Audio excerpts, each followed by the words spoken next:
I took a full year of work when I was 44. I call it a sabbatical, call it a mini retirement, whatever you want to call it. But it was a full year and it wasn't intentional.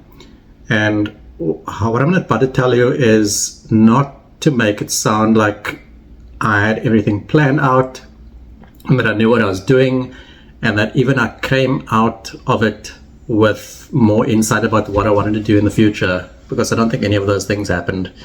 But what I'm really telling you about is my experience through what happened and maybe what I'd do differently the next time if I did this again.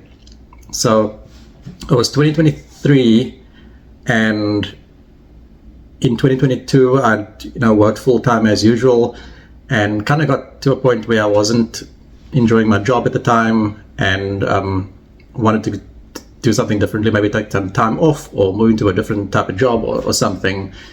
The same kind of struggles I'm having right now.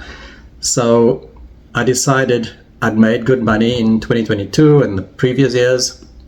I had a good chunk of money saved up, and my plan was really to take a few months off to try and build something, maybe the next business of mine, or build something sustainable that I could work in for the foreseeable future. And so the plan again wasn't take an entire year off. It was to take a few months off to do that, see how it goes. If it doesn't go well, maybe look for a new job.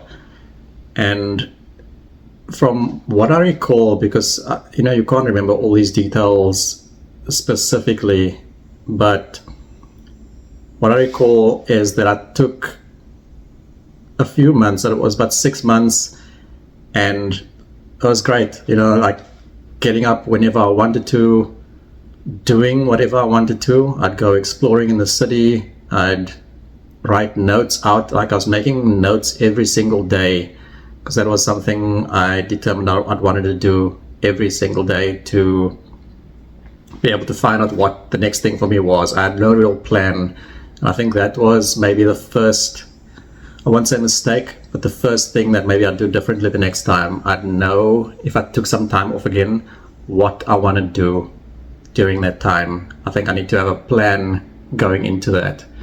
But I was able to take this time off because I'd made good money and I was in a privileged position to do that.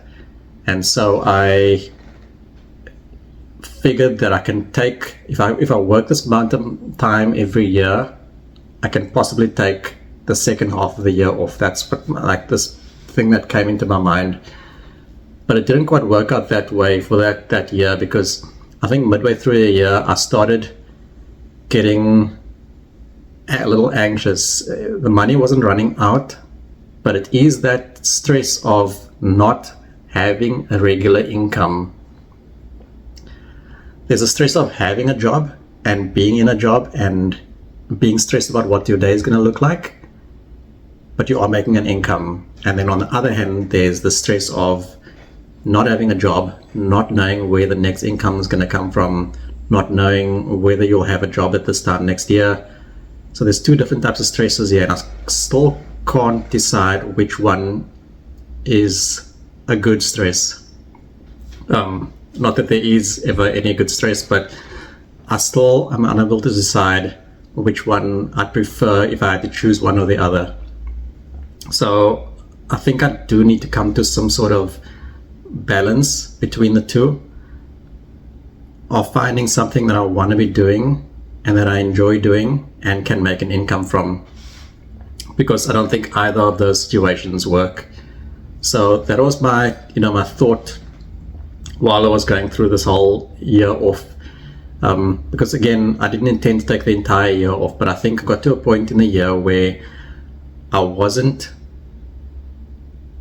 quite making progress on whatever it was I was building out. And there were, I was trying different things. I was using AI to build YouTube channels, to build little apps, to do a bunch of different stuff when AI was still kind of coming out and becoming not quite mainstream yet. I was getting into eBay and buying and selling and learning how that works. which has developed to a certain degree also. I think I picked up a lot of skills in that year, but I was reaching a point in the year where I was starting to get anxious about not having a regular income come in.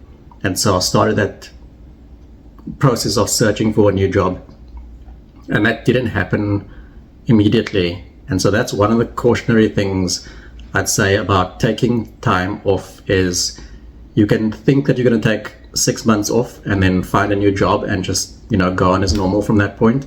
But it doesn't quite work like that. You take your 6 months off and then it takes you another 4 to 5 months to find a new job. So what are you doing in those 4 to 5 months while you are looking for this new job? If you don't have a stable income and if you don't have a sufficient amount of money saved up for that little period in between, you find yourself in a bit of trouble. If I did this again the next time, I would go into it with more of a plan. And I think that's what this process right now is about. While I have a job, being able to make these videos, seeing what comes out of this, being able to build other things on the side and make some sort of income or build an income stream or multiple income streams so that by the time I decide to take time off again, because I think I will do this again, by the time I do it again, I know what I'm doing going in and I'm not just wasting time trying to figure out what that is, because I think you can figure that out in your day-to-day life. We just become so busy in our day-to-day that we don't have the mental capacity to, or we don't want to have the mental capacity to think about these things. So that's really the big takeaway from this. But I think the experience of being able to take these mini breaks, I wouldn't change that. We all get to this point where we think we're saving for retirement at 65, and I think we don't get to that point and are able to enjoy that time, from what I'm seeing from people in at that age, as much as when we're younger and our body's in fully functional, no ailments, all that kind of thing, and our mobility is great. So I think you want to do that more often, and these mini breaks more often when you're younger.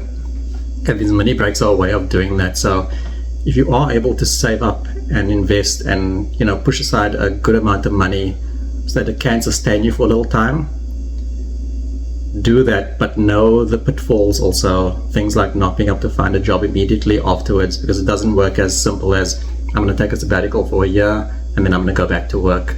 There's a period of finding the next thing, the next job. So I just caution on the side of that. I will do this again, and I think my time's coming up relatively soon. So I'd like to have a plan in place by that time. But right now, it's really about stacking cash, as much cash as possible, to be able to enable and facilitate that. And so if you're fortunate enough to make decent money in your 9-to-5 job, I think it's important not to just spend that money on lifestyle creep, but instead use that money to buy yourself freedom, which is what I'm trying to do, or what I think it's what I've always tried to do. Have a sufficient stack of cash on the side to be able to buy that freedom, to be able to leave a job if you needed to, or take a break from something if you need to, and take some time off or travel or whatever that is. And again, I know not everyone might be as fortunate as that, but I think it's something to aspire to and to build towards. My next, I don't like to call it sabbatical, my next life break will be over the next couple of years, and I'm trying to go more intentionally into that while also not being too restricted by what I'm trying to get into when I go into it. So I don't want to restrict myself by being too intentional, but I do want to know, or have a general sense of what I want to build when I go back into it again.